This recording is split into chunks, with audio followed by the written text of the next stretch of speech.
स्वागत है आपका मेरे चैनल धर्म दर्पण में। धर्म दर्पण के अंतर्गत आज हम लोग गणेश चतुर्थी को चंद्र दर्शन से क्यों लगता है कलंक, इस प्रसंग में आते हैं। इस प्रसंग के बारे में आपको सुनाते हैं। आपने ये तो अवश्य सुना होगा कि गणेश चतुर्थी अर्थात भाद्रपद शुक्ल पक्ष की चतुर्थी को चंद्र दर्शन से कलंक लगता है, लेकिन शायद हर किसी को इससे जुड़ी घटना के बारे में पता नहीं होगा। ये तो सभी को पता है कि गणेश जी को मोदक अर्थात लड्डू और मिठाई बहुत पसंद है। अपनी इसी रुचि के चलते किसी के यहाँ भी वो निमंत्रण स्वीकार कर लेते थे और पेट भर मिठाई खाते थे। एक बार की बात है कि धन के देवता कुबेर ने भगवान शिव और माता पार्वती को भोज पर बुलाया, लेकिन भगवान शिव ने कहा कि मैं कैलाश छोड़कर नहीं जा सकता हूँ, और पार्वती जी ने कहा कि मैं अपने स्वामी को छोड़कर नहीं जा सकती। दोनों ने कहा कि आप हमारे पुत्र गणेश को ले जाओ। तब कुबेर गणेश जी को अपने साथ भोज पर ले गए। वहाँ उन्होंने पेट और मन भरकर मिठाई और मोदक खाए। वापस आते समय कुबेर ने उन्हें मिठाई का एक थाल देकर विदा किया। लौटते समय चंद्रमा की चांदनी में गणेश जी अपने चूहे पर बैठकर आ रहे थे, लेकिन ज़्यादा खा लेने के कारण बड़ी ही मुश्किल से अपने आप को संभाल पा रहे थे। उसी समय अचानक चूहे का पैर किसी पत्थर से लगकर डगमगाने लगा। इससे गणेश जी चूहे के ऊपर से गिर गए और पेट ज़्यादा भरा होने के कारण अपने आप को संभाल नहीं सके और थाल की मिठाइयाँ भी यहाँ वहाँ बिखर गईं। यह सब चंद्रदेव ऊपर से देख रहे थे। उन्होंने जैसे ही गणेश जी को गिरते देखा तो आपस में अपनी हंसी रोक नहीं पाए और उनका मजाक उड़ाते हुए बोले कि जब खुद को संभाल नहीं सकते तो इतना खाते ही क्यों हो। चंद्रमा की बात सुनकर गणेश जी को क्रोध आ गया।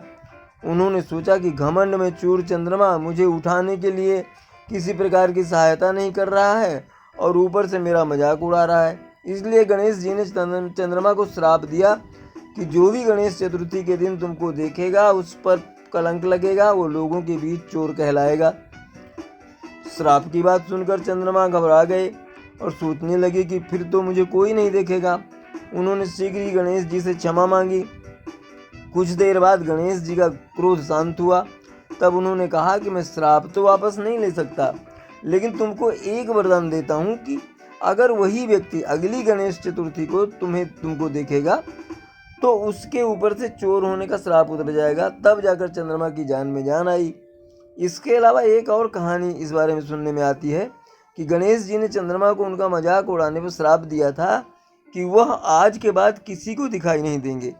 चंद्रमा के क्षमा मांगने पर उन्होंने कहा कि मैं श्राप तो वापस नहीं ले सकता, लेकिन एक वरदान देता हूँ कि तुम माह में एक दिन किसी को भी दिखाई नहीं दोगे और माह में एक दिन पूर्ण रूप से आसमान पर दिखाई दोगे, पूर्ण चंद्र के रूप में। बस तभी से चंद्रमा पूर्णिमा के दिन पूरे दिखाई देते हैं और अमावस के दिन नजर नहीं आते। कहते हैं कि यही गणेश चतुर्थी का चंद्रमा भगवान श्री कृष्ण ने देख लिया था। उन पर भी समयंतक मणि चुराने का आरोप लगा था।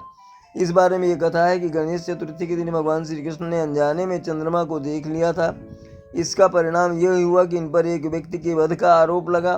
भगवान श्री कृष्ण को इस आरोप से मुक्ति पाने के लिए काफ़ी कष्ट झेलने पड़े। नारद जी से जब भगवान श्री कृष्ण ने अपने ऊपर लगे झूठे आरोपों का कारण पूछा, तब नारद जी ने श्री कृष्ण से कहा कि यह आरोप भाद्रपद शुक्ल पक्ष की चतुर्थी के दिन चंद्रमा को देखने के कारण लगा है। इस चतुर्थी के दिन चंद्रमा को देखने से कलंक लगने की वजह से नारद जी ने यह बात बताई कि इस दिन गणेश जी ने चंद्रमा को श्राप दिया था। इस संदर्भ में ऐसी भी कथा है कि चंद्रमा को अपने रूप का बहुत अभिमान था। गणेश चतुर्थी के दिन गणेश जी के गजमुख एवं लंबोदर रूप को देखकर चंद्रमा ने उनका जो है कहा कि गणेश जी कुछ उनका मजाक उड़ाया उनका, तो गणेश जी जो है नाराज हो गए और चंद्रमा को श्राप दे दिया। आज से जो भी तुम्हें भाद्रपद शुक्ल पक्ष को की चतुर्थी को देखेगा उसे झूठा कलंक लगेगा। गणेश जी के श्राप से चंद्रमा दुखी हो गए और घर में छुप कर बैठ गए। चंद्रमा की दुखद स्थिति को देखकर देवताओं ने चंद्रमा को सलाह दी कि मोदक एवं पकवानों से गणेश जी की पूजा करो। गणेश जी के प्रसन्न होने से श्राप से मुक्ति मिलेगी। तब चंद्रमा ने गणेश जी की पूजा की और उन्हें प्रसन्न किया। गणेश जी ने कहा कि श्राप पूरी तरह वापस नहीं होगा, ताकि अपनी गलती चंद्रमा को याद रहे, दुनिया को भी यह ज्ञान रहे ज्ञान मिले कि किसी के रूप रंग को देखकर हंसी नहीं उड़ानी चाहिए। इसलिए अब से केवल भाद्रपद शुक्ल पक्ष की चतुर्थी के दिन जो भी चंद्रमा को देखेगा उसे झूठा कलंक लगेगा।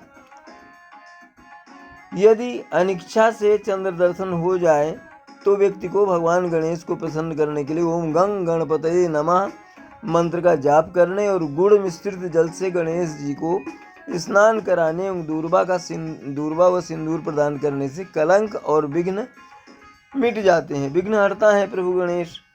तो आज यही प्रसंग गणेश जी का। और गजाननं भूतगणादिसेवितं कपित्थजम्बूफलचारुभक्षणम् उमासुतं शोकविनाशकारकं नमामि विघ्नेश्वरपादपंकजं। जय श्री गणेश। आज के लिए इतना ही, फिर मिलते हैं कहीं अगले प्रसंग में कोई ऐसी ही अद्भुत कथा लेकर के।